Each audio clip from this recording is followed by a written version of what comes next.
Assalamualaikum warahmatullahi wabarakatuh. Selamat pagi semuanya. Hari ini kita ketemu lagi di kuliah analisis biomedik dan forensik. Untuk pertemuan kali ini kita akan bahas tentang apa yang dinamakan dengan analisis narkoba, ya. Narkoba, Anda tentu sering dengar istilah narkoba. Apa itu sih narkoba? Nah, di sini kita juga akan bahas, gitu ya. Ini agenda yang akan saya sampaikan. Ada pendahuluan peraturan perundang-undangan tentu saja di dalamnya, walaupun tentu tidak berurutan. Nanti ada narkoba, psikotropika, dan sebenarnya satu lagi tadi ya, zat aditifnya, dan tentu saja bagaimana melakukan analisis narkoba. Oke, kita mulai dulu dengan bicara apa itu narkoba. Ya, kata narkoba itu berasal dari tiga kelompok. Ada nar, itu berarti dari kata narkotika. Ya, kemudian ada sko, itu dari kata psikotropika. Dan ba, itu dari bahan adiktif lainnya. Gitu ya. Sebenarnya narkotika dan psikotropika itu juga adalah bahan adiktif. Nah, tapi tidak semua bahan adiktif itu bisa dikelompokkan menjadi narkotika atau psikotropika. Maka ada kelompok sendiri, zat adiktif tersendiri yang tidak masuk dalam kelompok narkotika ataupun psikotropika. Gitu ya. Nah, narkoba itu juga kadang Anda dengar istilah lain, ada istilah nafsa, ya. Nafsa itu singkatan dari apa? Sebenarnya sama ya, narkoba atau nafsa itu sama saja. Nafsa itu dari kata na-nya itu dari kata narkotika, kemudian P-nya dari kata psikotropika, dan Z-nya itu zat adiktif. Kalau di sini bahan adiktif gitu ya. Kalau di ini di nafsa disebutnya zat adiktif. Jadi sama saja ya. Anda jangan bingung kalau ada istilah narkoba atau nafsa, itu maksudnya sama. Oke, kita bahas satu-satu. Apa sih yang dimaksud dengan narkotika? Ya. Ingat ya, narkotika itu tadi semua pada dasarnya juga adalah zat adiktif. Yang dinamakan zat adiktif itu artinya zat atau bahan yang bisa menyebabkan terjadinya kecanduan atau ketagihan atau ketergantungan. Itu disebutnya zat aktif. Nah, narkotika itu diatur tersendiri dalam Undang-Undang Nomor 35 Tahun 2009. Ya, Anda mulai baca, coba silahkan cek Undang-Undang Nomor 35 Tahun 2009. Disebutkan bahwa narkotika adalah zat atau obat yang berasal dari tanaman atau bukan tanaman, baik sintetik ataupun semi-sintetik, yang dapat menyebabkan penurunan atau perubahan kesadaran, hilangnya rasa sakit, mengurangi hingga menghilangkan rasa nyeri, dan dapat menimbulkan ketergantungan yang dibedakan ke dalam golongan-golongan sebagaimana disebutkan dalam undang-undang ini. Ya, di sini Anda tentu jadi bisa tahu aktivitas farmakologi dari narkotika adalah apa? Aktivitas farmakologi dari narkotika yang pertama adalah dapat menyebabkan penurunan atau perubahan kesadaran. Di sini Anda juga bisa tahu, makanya nanti narkotika itu sering digunakan sebagai anestesi, gitu ya, sebagai agen anestesi untuk membius. Kenapa? Karena dia menyebabkan penurunan kesadaran. Gitu. Kemudian hilangnya rasa atau mengurangi rasa nyeri. Gitu ya. Beberapa narkotika itu digunakan dalam kasus operasi juga, bisa sebagai anestesi, bisa juga sebagai agen anti nyeri. Kebayangkan ya kalau di operasi ada sayatan itu kan pasti nyeri. Nah, maka harus dikasih dengan biasanya menggunakan narkotika. Kenapa Bu menggunakan anti nyerinya narkotika? Ya, karena narkotika itu misalnya anti nyeri yang sifatnya kuat. Gitu ya. Kebayangkan kalau di operasi itu nyerinya akan berbeda dengan misalkan Anda sedikit kejepit pintu gitu ya. maka tentu saja perlu menggunakan anti nyeri yang lebih kuat. Oke, itu pengertian narkotika. Nah, selain ada istilah narkotika, juga ada istilah namanya prekursor narkotika. Apa sih atau biasanya disebutnya prekursor saja. Apa itu prekursor? Prekursor adalah zat atau bahan pemula atau bahan kimia yang dapat digunakan dalam pembuatan narkotika. Ya. Di undang-undang ini nanti disebutkan prekursor itu ada dalam 2 tabel, dalam tabel 1 dan tabel 2. Nanti kita lihat apa saja yang termasuk dengan prekursor. Pertama, apa saja yang termasuk narkotika dan apa saja yang termasuk prekursor narkotika. Ini masih sama ya, diatur di Undang-Undang Nomor 35 Tahun 2009. Nah, ini penggolongannya. Jadi narkotika itu digolongkan menjadi 3 golongan. Ya, golongan 1, golongan 2, dan golongan 3. Ingat catatannya, golongan 1 itu tidak boleh digunakan dalam pengobatan. Ya. Tidak boleh digunakan dalam pengobatan, tapi dalam jumlah terbatas boleh digunakan untuk penelitian atau pengembangan ilmu pengetahuan. Ya, itu. Jadi jangan sampai Anda menggunakan narkotika golongan 1, Anda kan nanti calon apoteker. Ya, sudah praktek apoteker, Anda memberikan narkotika golongan 1 karena misalkan saudara Anda atau siapa itu menderita nyeri. Itu tidak boleh ya. Tidak boleh menggunakan yang golongan 1. Oke. Narkotika golongan 1 itu ada 65 jenis. Ya, 65 jenis ini macam ada papaver somniferum. Ya, dan tanaman ya, ini tanaman papaver somniferum dan semua jenis semua bagiannya, tidak hanya daun tapi juga batang, akar, gitu ya, buah dan jeraminya. Kemudian ada opium mentah, yaitu getah membeku yang dihasilkan dari papaver somniferum. Ya. Kemudian opium masak, jadi sebenarnya sih sama-sama dari papaver gitu ya, dari papaver somniferum.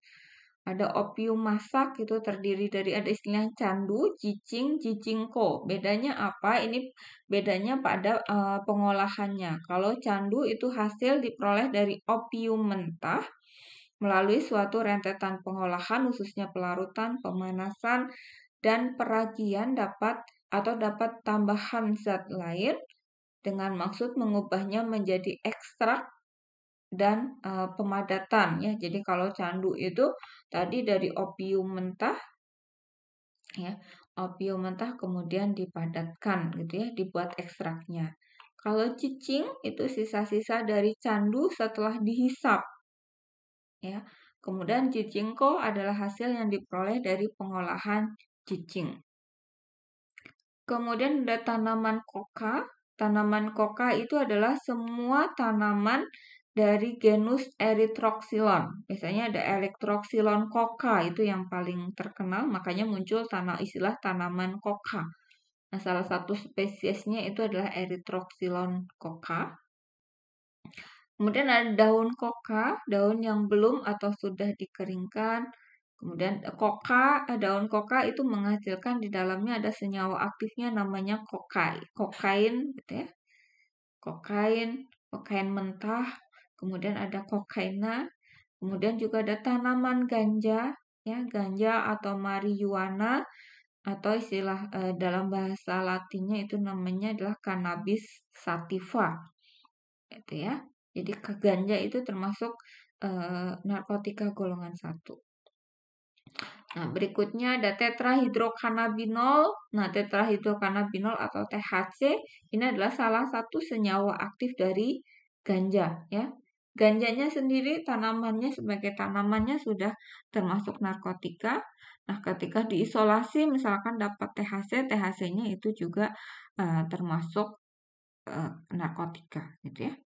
Dan yang lainnya ada delta 9 tetrahidrocannabinol gitu ya, ini juga masih turunannya asetorfina, asetil alfa, metil, fentanyl, seterusnya gitu ya.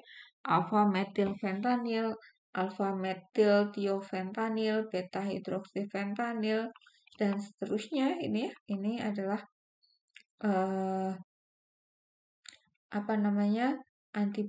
narkotika golongan 1 itu.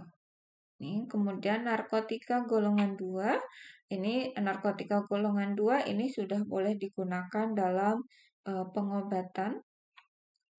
Ada alfa-setilmetadol, alfa-meprodin, alfa-metadol, alfa-prodina, alfentanil, aliprolidina, anileridina, asetilmetadol, benzetidin, dan seterusnya gitu ya.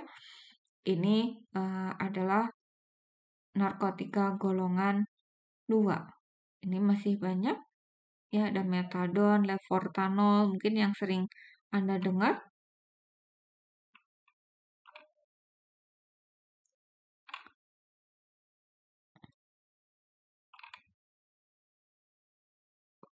Nah, ini mungkin yang sering dipakai di rumah sakit itu ada fentanyl, ini cukup sering ya dalam tindakan operasi. Ini silahkan bisa Anda hafalkan atau setidaknya ya Anda baca satu persatu senyawa-senyawa yang termasuk dalam narkotika golongan 2. Ini ada banyak ya. Ada berapa ini? Ada 86 gitu ya. Ada 86. Nah, yang tadi yang cukup sering digunakan adalah fentanyl dan petidin. Itu yang sering kita kalau misalkan nanti Anda kerja di rumah sakit, ini tentu sufentanil juga lumayan sering ya. Ini banyak tebain juga sama, lumayan sering digunakan. Itu adalah narkotika golongan 2. Sementara kalau narkotika golongan 3 itu hanya ada 14. Mungkin yang paling terkenal itu ada kodein gitu ya. Kodein ini yang paling sering digunakan biasanya sebagai obat batuk. Kalau obat batuknya sudah nggak mempan, diobatin dengan yang lain, misalnya digunakan kodein. Selain itu golongan 3 ada asetil hidrokodein, ada propiram, ada buprenorfin, dan lain-lainnya. Nah, ini narkotika golongan 3. Nah, selain narkotika, mungkin yang harus Anda perhatikan juga ada prekursor. Prekursor itu terdiri dari 2 kelompok atau tabel. Ya, tabel 1 itu terdiri dari 14 item. Ya, ada asetat anhidrat, ada asetilen antranilic acid, ada efedrin, ergometrin, ergotamin, isosafrol, lysergic acid, ya, 3,4 metilen dioksifenil 2 propanon, norepinephrine 1 fenil 2 propanon, biperoral, potasium permanganat atau kalium permanganat ya. Ini kan sering Anda pakai di lab. Kemudian ada pseudoephedrine. Ini kan obat biasanya ada pada obat kalau Anda batuk pilek mengandung ada pseudoephedrine gitu. Safrol. Nah, ini termasuk prekursor narkotika tabel 1. Kalau tabel 2-nya itu bisa berupa aseton, ya, antranilic acid, ethyl ether, hidrochloric acid atau asam hidroklorida gitu ya, metil etil keton, vinyl acetic acid, piperidin, sulfuric acid, dan toluen. Ya, ini prekursor narkotikanya. Narkotika yang sering disalahgunakan itu ada 3 kelompok yang utama, yaitu ada kelompok opiat. Opiat itu artinya apa ya? Senyawa yang diturunkan dari opium. Opium tadi adalah tanaman dari opium itu salah satu senyawa yang dihasilkan dari Papaver somniferum. Ini Papaver somniferum ya. Nah, opium itu punya turunan-turunannya. Nah, semua turunannya itu disebut opiat. Bisa morfin, heroin, gitu ya.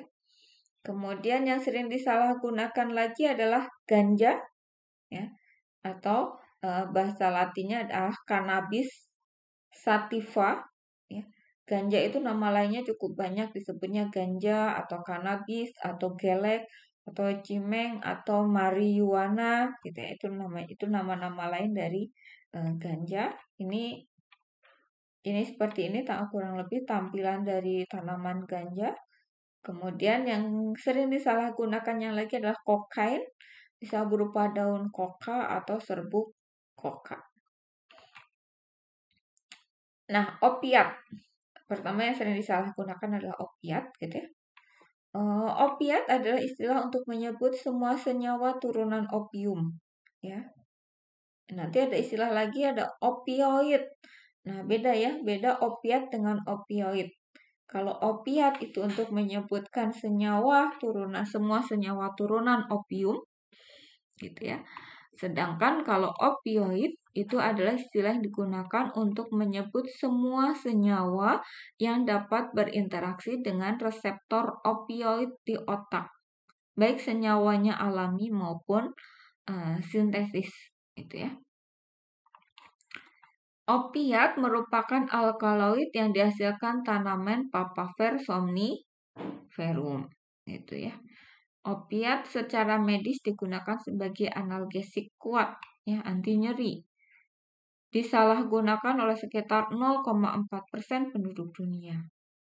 Contoh senyawa yang termasuk turunan opiat, ya, kelompok opiat itu ada kodein, fentanyl, heroin, hidromorfon, meperidin, metadon, morfin, oksimorfon, dan sebenarnya masih ada lagi ya.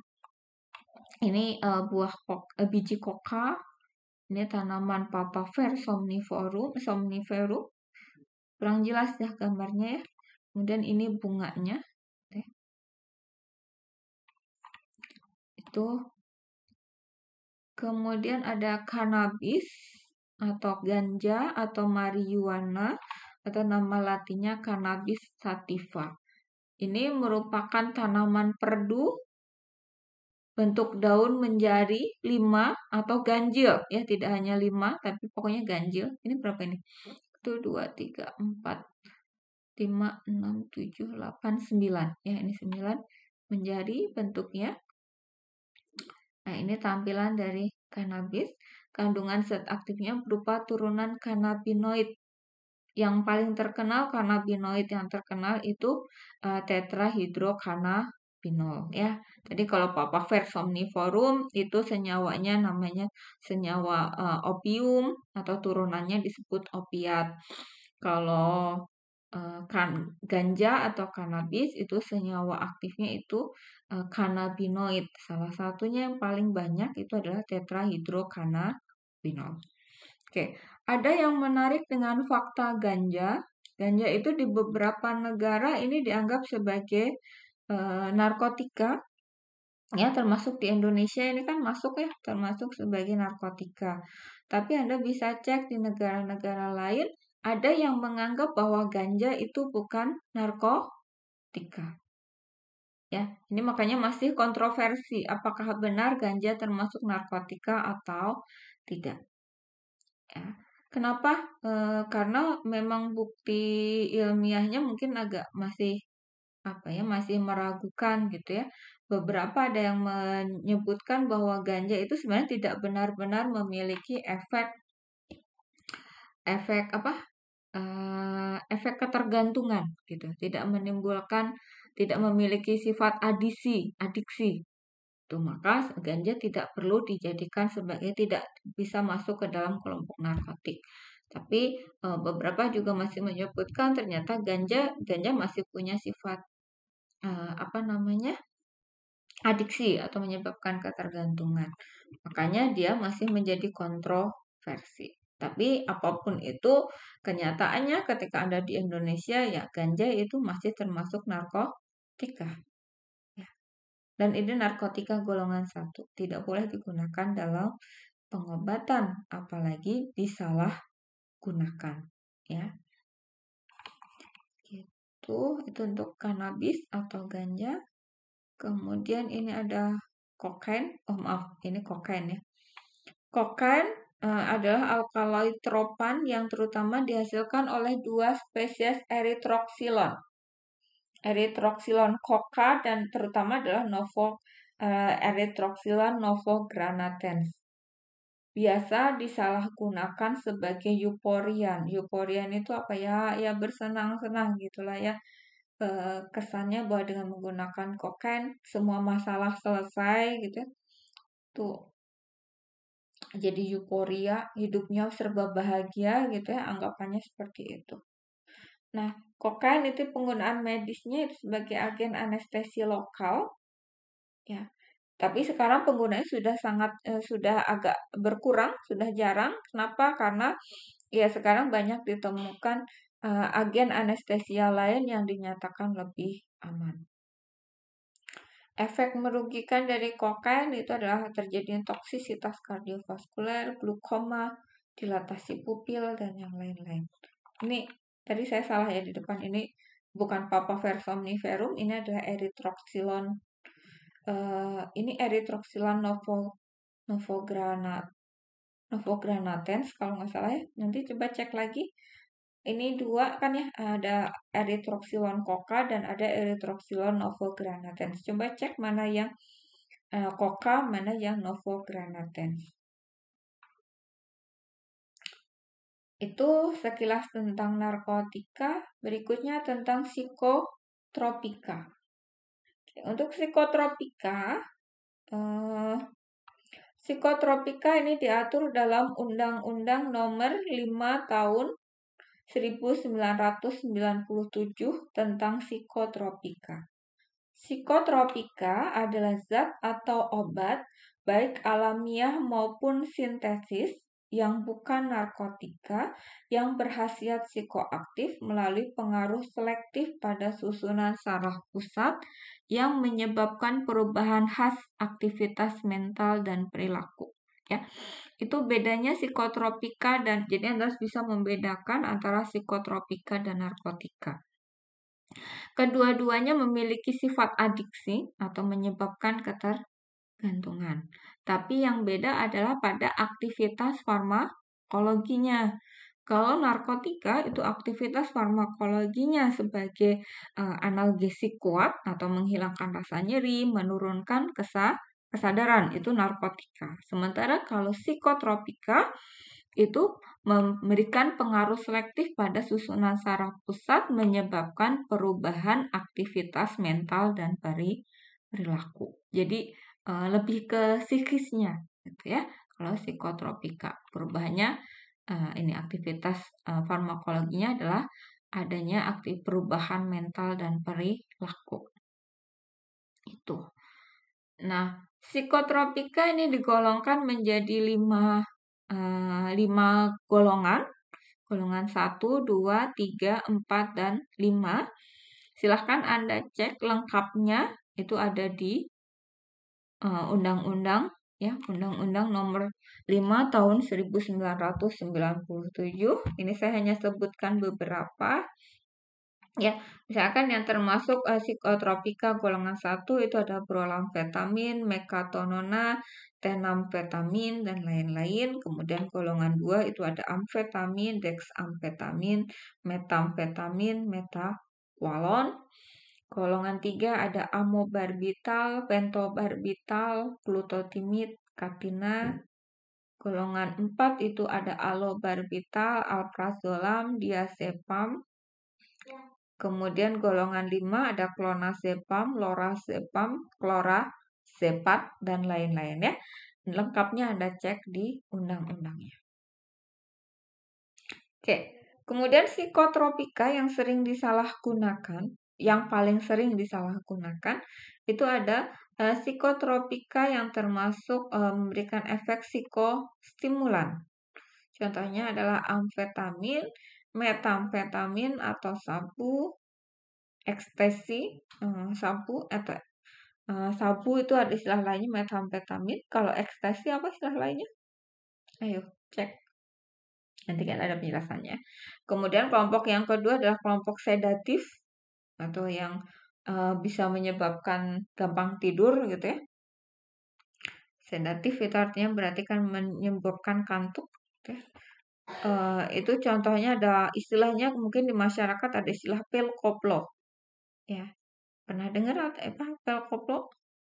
Lexotan itu juga sebenarnya disebut pil koplo juga gitu ya. Lexotan itu nama dagang ya, nama merek dagang. Isinya adalah bromazepam. Nah, istilah pil koplo itu adalah semua obat yang digunakan yang mengandung benzodiazepin ya, senyawa golongan benzodiazepin itu disebutnya pil koplo. Gitu. Kemudian kelompok yang sering digunakan yang lain juga adalah halusinogen. Gitu ya, kelompok halusinogen contohnya LSD. Oke, amfetamin.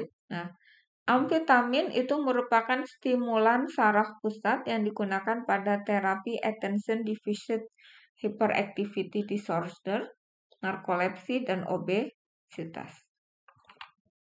Amfetamin itu ada 2 enantiomer, levoamfetamin dan dextroamfetamin. Penggunaan amfetamin dapat menyebabkan perubahan emosi dan kognitif seperti euforia, jadi bahagia berlebihan, gitu, euforia dan peningkatan hasrat seksual. Kecanduan atau adiksi merupakan resiko serius penggunaan amfetamin dan metamfetamin. Penggunaan amfetamin jangka panjang juga dapat menyebabkan perubahan ekspresi gen. Kemudian ini yang disebut pil koplo, yaitu yang mengandung benzodiazepin. Golongan benzodiazepin ini macam-macam, ada bromazepam, clonazepam, diazepam, klorazepam, dan yang lain masih banyak ya. Anda cek di undang-undangnya. Nah, ini sering obat-obat yang mengandung senyawa tersebut sering disebut dengan istilah pil koplo. Pil koplo itu kenapa kok disebutnya pil koplo? Pil yang bikin bodoh. Kenapa bikin bodoh? Karena seseorang yang mengkonsumsi benzodiazepin ini kemudian dia menjadi mudah mengantuk dan menjadi lambat gerak, reaktivitasnya lambat, jadi ya bodoh gitu ya. Jadi bodoh, maka disebutnya pil koplo. Penyalahgunaan obat ini menyebabkan mengantuk dan lambat reaksinya. Benzodiazepin secara medis digunakan pada kasus kecemasan, insomnia, penghentian penggunaan alkohol, kejang sebagai relaksan otot, dan pada kasus pre-operasi itu penggunaan medisnya. Ya.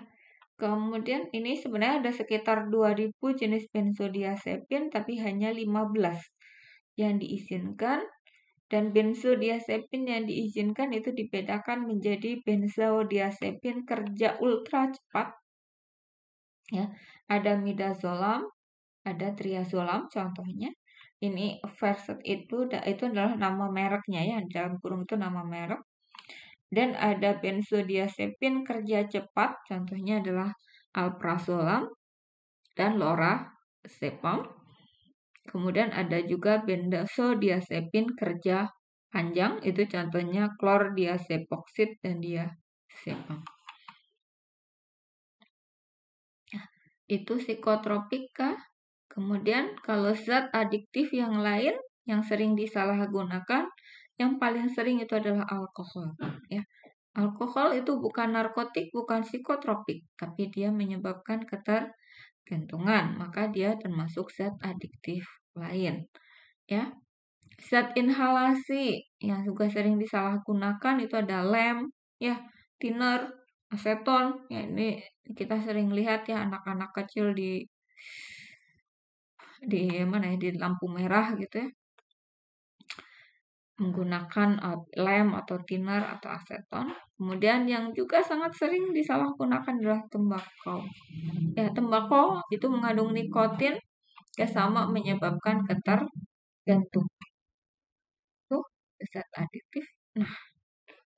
Nah, bagaimana analisis narkotika dilakukan? Oke, untuk analisis narkotika itu bisa dilakukan dengan banyak metode, baik secara kimia yang sederhana maupun dengan instrumental, ya. Dan secara ilmu analisis gitu ya, Anda metode analisis Anda sudah belajar di kimia farmasi analisis dan juga belajar di analisis fisikokimia gitu. Jadi saya tidak akan membahas tentang metode-metode analisis apa saja yang bisa digunakan untuk analisis narkoba ini. Ini sifatnya Anda udah punya dasarnya, Anda tinggal aplikasikan gitu. Maka untuk bagian bagaimana menganalisis, bukan ini maksudnya analisis narkoba ya, bukan cuma narkotika ya. Nah, kita berikan studi kasus. Studi kasusnya adalah silahkan Anda cari dan tentukan sebuah artikel internasional. Kalau ngomong internasional, tentu saja bahasanya juga bahasa internasional ya. Yang merupakan hasil penelitian terhadap analisis senyawa-senyawa yang termasuk dalam golongan narkoba pada sampel biologis. Ya, narkobanya kan bisa macam-macam ya. Nah, maka dan sangat banyak saya yakin publikasi yang memuat artikel tentang analisis narkoba ini pada sampel biologis.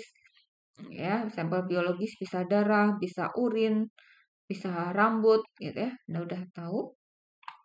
Kemudian jawab pertanyaan-pertanyaan berikut. Jadi jawabnya itu dengan menggunakan apa? Menggunakan artikel yang Anda pilih. Misalkan artikelnya adalah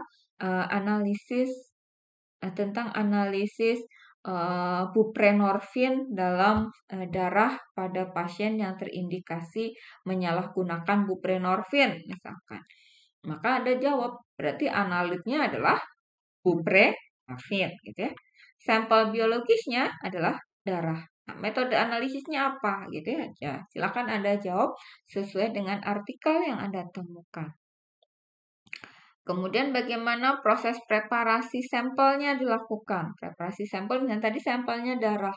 Ya, berarti Anda harus sebutkan sesuai dengan artikel tersebut, darahnya diambilnya bagaimana, kemudian diapakan saja sampai akhirnya siap untuk dianalisis, ya. Dan yang terakhir adalah berikan kesimpulan penelitian tersebut. Jadi itu ya tugasnya, jadi nyari artikel, kemudian Anda jawab pertanyaan-pertanyaan ini. Cukup mudah saya rasa.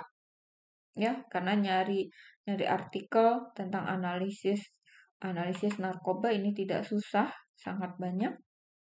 Ya, nanti tugasnya Anda buat dalam satu file gitu ya. Jadi digabung antara file artikelnya dengan file jawaban Anda, gitu ya, dalam format PDF, kemudian diupload ke e-study.